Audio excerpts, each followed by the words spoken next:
24 ঘন্টার ভিতরে আমি শুধু 3 ঘন্টা ঘুমাইছি। আর সারাক্ষণ কাজ, আর হচ্ছে সোনাইকে কোলে নিয়ে রাখা, হাঁটা চলা, সব কিছু বাবুদেরকে নিয়েই আমার দিন চলে যায়, রাত চলে যায়, এভাবেই সংসারটারে সামলাইতেছে। হ্যালো এভরিওয়ান, আসসালামু আলাইকুম। কেমন আছেন সবাই? আমি রাবিয়া জগতি, আলহামদুলিল্লাহ আপনাদের দোয়া আমি ভালো আছি। তো আজকে কি রান্না করছি সেটা আপনাদের সাথে শেয়ার করবো। এটা হচ্ছে ভেন্ডি ভাজি, আর এটা হচ্ছে পটলের ভর্তা। আর পটলের ভর্তাটাকে আমরা ঘরের সবাই পছন্দ করে, আমার তো আরো বেশি পছন্দের।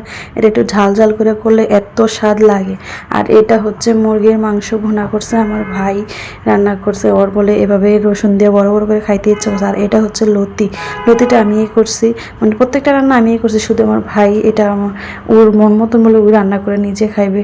আর এটা হচ্ছে সিনহামনি বলছিল যাতে করছে একটু সেমাই খাবে, তো আজকে একটু ওরে সেমাই রান্না করছে, ওইভাবে সেমাইটা রান্না করলে খেতে পারে।